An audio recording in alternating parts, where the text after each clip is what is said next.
మార్కాపురము పరిధిలో ఉన్నటువంటి చెరువు ఆక్రమణకు గురవుతుందని చెప్పేసి మొన్న సోమవారం శ్రీయుత జిల్లా కలెక్టర్ గారికి సయీద్ ఇంతియాజ్ అనే వ్యక్తి ఒక పిటిషన్ దాఖలు చేయడం జరిగింది.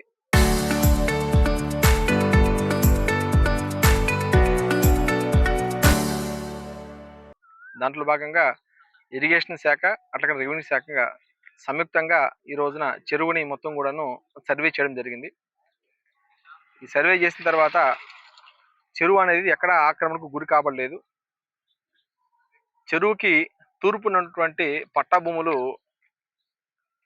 ఎక్కువగా అధిక వర్షపాతం వచ్చినప్పుడు పట్టా పొలాలు మునుగుతాయి, నీళ్లు అక్కడ స్టే అవుతాయి. వాస్తవానికి అవన్నీ పట్టా పొలాలండి. ఆ పట్టా పొలంలో పట్టా భూమిలో పట్టదారులు వాళ్ళు మట్టి తోలుకుంటూ ఏదో డెవలప్మెంట్ చేసుకోవడానికి ఒక ప్రయత్నం అయితే చేస్తూ ఉన్నారు. కానీ చెరువు ఆక్రమణకు గురైందని చెప్పేసి సయీద్ ఇంతియాజ్ గారు ఒక పిటిషన్ దాఖలు చేయగా, దాన్ని చూసినప్పుడు పట్టాలలోనే మాత్రము వాళ్ళ యొక్క పనులు వాళ్ళు చేసుకుంటున్నారు తప్ప చెరువు ఎక్కడ గురి కావలేదు, ఆక్రమణకు గురి కావలేదు. ఇది క్లియర్ కట్గా మాకు రికార్డ్ అయితే ఉంది. భూమి మీద కూడా క్షేత్రస్థాయిలో ఎలా అయితే ఉందో చెరువు అనేది అట్లాగే ఉంది. 2024 సెప్టెంబర్ నెల 30 తేదీన ఈఈ గారు అంటే ఇరిగేషన్ ఈఈ గారు ఒక వ్యక్తికి ఇక్కడ ఏదైతే ఈ చెరువు ఉందో, చెరువు అనేది సర్వే నెంబరు 407B మరియు 1326 ఈ 2 పట్టా పొలాలండి. ఈ 2 పట్టా పొలాల్లో మధ్యలో ఉన్నటువంటి ఏదైతే చెరువు ఉందో ఆ చెరువుకి పాసేజ్ లాగా ఒక బ్రిడ్జి కట్టుకోవడానికి ఈ గారు 2024 సెప్టెంబర్ నెలలో పర్మిషన్ అయితే ఇచ్చున్నారు. ఆ విధంగా వాళ్ళు ఒక చట్టలాగా కట్టుకొని ఉన్నారు. అదే మాదిరి ఇక్కడ భ్రమరా వెంచర్స్ సంబంధించినటువంటి తూర్పు వైపున ఉంది, పట్టాలలో ఉంది. ఆ పట్టాలను పోవడానికి పట్టా పొలంలో ఉన్నటువంటి కొంత ఎక్స్టెంట్ని కొనుగోలు చేశారు గతంలోనే. అట్లాగనే గవర్నమెంట్ ఆల్రెడీ కొద్ది మేర వరకు ఫుట్పాత్ పూర్వముఖ ఉంది.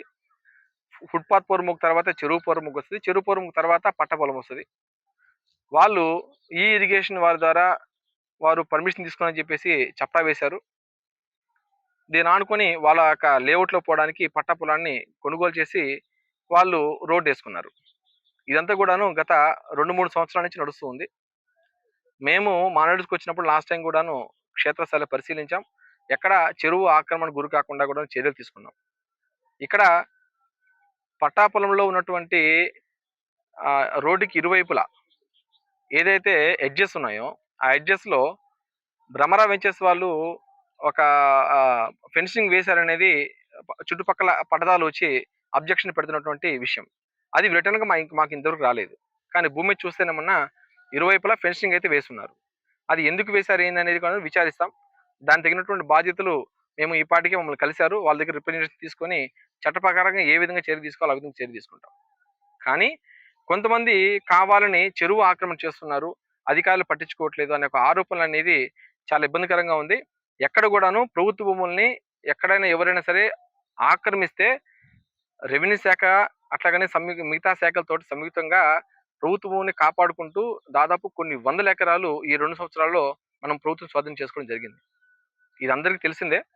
ముఖ్యంగా ఈ యొక్క చెరువు పొరముఖని చాలా కాలం నుంచి రకరకాలుగా ఆక్రమణలకు గురి కాపాడుతున్న విషయంలో కూడాను వెంటనే మేము దాని చర్య తీసుకొని ఆక్రమణ తొలగించడం కూడా గతంలో జరిగింది. సో ఇప్పుడు వస్తున్నటువంటి ఆరోపణలు ఇది కేవలము ఈ పట్టా భూమిలో వేసినటువంటి ఫెన్సింగ్ కారణం చేతనే వాంటెళ్ళి కొంతమంది పని కట్టుకునేలా సరే ఇది చేస్తూ ఉన్నారు. దయచేసి ఎవరు కూడా ఇలాంటి యొక్క ఆరోపణలు నమ్మాల్సిన పని లేదండి. చెరువు అనేది ఆక్రమణకు గురి కాలేదు, చెరువుగానే ఉంది.